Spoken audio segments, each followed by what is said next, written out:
ಚುನಾಯಿತರಾದ್ಮೇಲೆ ನಾವು ಕಮಿಷನರ್ ಅವರು, ಮೇಯರ್ ಅವರು ಎಲ್ಲರೂ ಕೂಡ ಖನಿಜ ಫಾತಿಮ್ ಅವರು ಎಲ್ಲರೂ ಸೇರಿ ಭೀಮಾ ನದಿ ದಂಡಿಗೆ ಹೋಗಿದ್ದೆವು.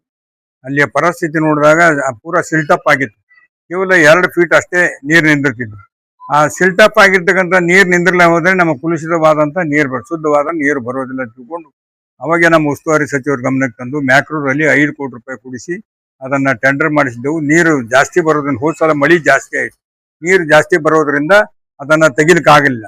ಈ ಸಲ ಬೇಸಿಗೆಯಲ್ಲಿ ಏನಪ್ಪಾ ಅಂದ್ರೆ ಬಂಡ್ ಹಾಕಿ ಟಿಪ್ಪರ್ನಿಂದ ಬಂಡ್ ಹಾಕೋತ ಹೋಗಿ ಏನಪ್ಪಾ ಅಂದ್ರೆ ನೀರು ಸ್ವಲ್ಪ ದೂರದಲ್ಲಿ ತಡೆ ಹಿಡಿದು ಆ ನೀರು ಬರದೆ ಅಂತ ನೋಡಿಕೊಂಡು ಎಲ್ಲ ಅಲ್ಲಿ ತುಂಬಿರ್ತಕ್ಕಂಥ ಸುಮಾರು 12-13 ಫೀಟ್ ಸಿಲ್ಟಪ್ ಏನಪ್ಪಾ ಅಂದ್ರೆ ಕಂಪ್ಲೀಟ್ ತೆಗೆದು ಹಾಕಿ ಹೊರಗೆ ಹಾಕಿ ಅದೇನಪ್ಪ ಅಂದ್ರೆ ಇವತ್ತು ಅಲ್ಲಿ ಇರ್ತಕ್ಕಂಥ 950 ಗೇಟ್ಗಳು, ಆ 950 ಗೇಟ್ಗಳಲ್ಲಿ 650 ಗೇಟು ಹೊಸ ಗೇಟ್ ಅನ್ನ ಕೂಡಿಸ್ತಕ್ಕಂಥ ಕೆಲಸ ನಡೆದಿದೆ. ಇನ್ನು ಕೂಡಿಸ್ತಾರೆ.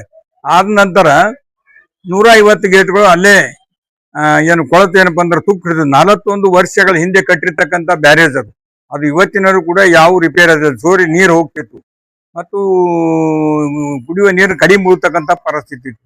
150 ಗೇಟ್ಗಳು ಮತ್ತು 650 ಒಟ್ಟು 700, 800 ಇನ್ನೂ 900-200 ಗೇಟ್ಗಳನ್ನ ಹಣದ ಅವಶ್ಯಕತೆ ಇದೆ. ಅದನ್ನ ಕೂಡ ನಾವು ಉಸ್ತುವಾರಿ ಸಚಿವರಿಂದ ನಮ್ಮಿಂದ ಕೊಡ್ತಕ್ಕಂಥ ರೀತಿಯಲ್ಲಿ ಕೊಟ್ಟು ಏನಪ್ಪಾ ಅಂದ್ರೆ ಈಗ ಒಂದು ಮಳೆ ಹೋಗ್ತಕ್ಕಂಥ ರೀತಿ ಒಂದು 2-3 ತಿಂಗಳ ಮಳೆಗಾಲ ಹೆಚ್ಚಾದಾಗ ಆ ಬಂಡ ಮ್ಯಾಗಿಂದ ನೀರು ತುಂಬಿ ಬ್ರೆಷರ್ನಿಂದ ಮತ್ತೆ ಉಳಿದಿರ್ತಕ್ಕಂಥ ಇನ್ನೊಂದು ಸ್ವಲ್ಪ ಗೊಜ್ಜಿದೆ ಅದು ಹೋಗ್ತಕ್ಕಂಥದ್ದು ಕಿತ್ಕೊಂಡು ಹೋದ್ಮ್ಯಾಗ ಏನಪ್ಪಾ ಅಂದ್ರೆ ಆ ಗೇಟ್ಗಳನ್ನ ಬಿಟ್ಟು ನೀರು ಸ್ಟಾಪ್ ಮಾಡಿ ಮುಂದಿನ ಇದಕ್ಕೆ ಏನಪ್ಪಾ ಅಂದ್ರೆ ಒಳ್ಳೆ ರೀಸನ್ ಕುಡ್ತಕ್ಕಂಥ ನೀರು ಬಿಡ್ತಕ್ಕಂಥದ್ದು.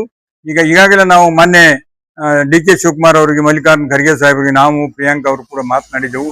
ಇಲ್ಲಿ ಆರ್ಸಿ ಅವರು ಕೂಡ ಹೇಳಿದೆವು. ಈಗ ನಮ್ಮ ಆಲ್ಮಟ್ಟಿ ನಾರಾಯಣಪುರದಿಂದ 0.5 ನೀರನ್ನ ಬಿಡುಗಡೆ ಆಗಿದೆ, TMC ನೀರು ಬಿಡುಗಡೆ ಆಗಿದೆ. ವೈ ಜಂಕ್ಷನ್ ಬಂದು ಅಲ್ಲಿಂದ ನೇರವಾಗಿ JBC ಮೂಲಕ ಭೀಮಾ ನದಿಗೆ ಇವತ್ತು ಬರ್ತಾ ಇದೆ.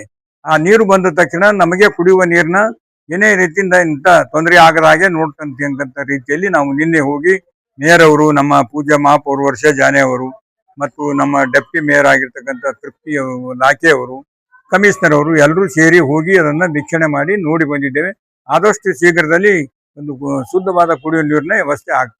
ಭೀಮಾ ನದಿ ಬತ್ತಿ ಹೋಗಿದೆ, ಕುಡಿಯುವ ನೀರಿನ ಸಮಸ್ಯೆ, ಮಳೆಗಾಲ ಆದ್ರೂ ಮಳೆ ಬಂದಿಲ್ಲ. ಮಹಾರಾಷ್ಟ್ರ ಉಜ್ನಿ ಜಲಾಶಯದಿಂದ ನೀರು ಬಿಡ್ತಾ ಇಲ್ಲ. ಅದನ್ನು ಕೂಡ ಮುಖ್ಯಮಂತ್ರಿಗಳ ಮೂಲಕ ಆ ಪ್ರಯತ್ನ ನಡೆದಿದೆ. ಆದ್ರೆ ನಾವು ಈಗ ತಾತ್ವಿಕವಾಗಿ ಇಮಿಡಿಯೇಟ್ ಸಜೆಷನ್ ಅಂತಂದ್ರೆ ನಮ್ಮ ನಾರಾಯಣಪುರದಿಂದ ಕೃಷ್ಣಾ ನದಿ ನೀರನ್ನ ತಂದು ಭೀಮಾ ನದಿಗೆ ಸೇರಿಸ್ತಕ್ಕಂಥದ್ದು ಆ ಕೆಲಸ ನಡೀತು. ಈ ಕಲಬುರಗಿ ಭಾಗದಲ್ಲಿ ಮಳೆ ಬಂದಿಲ್ಲ, ರೈತರು ಬಿತ್ತನೆ ಮಾಡಿಲ್ಲ, ಬರ ಘೋಷಣೆ ಮಾಡಿ ಅಂತ. ರೈತರ ಬಿತ್ತನೆ ಆಗಿಲ್ಲ. ಬರ ಘೋಷಣೆ ಮಾಡೋದಕ್ಕಿಂತ ಪೂರ್ವದಲ್ಲಿ ಇನ್ಶೂರೆನ್ಸ್ ಏನು ಹೋದ್ ಸಲ ಮಾಡಿದ್ರ ಒಂದು ಕಂತು ಇನ್ಶೂರೆನ್ಸ್ ಬಿಡುಗಡೆ ಆಗಿದೆ.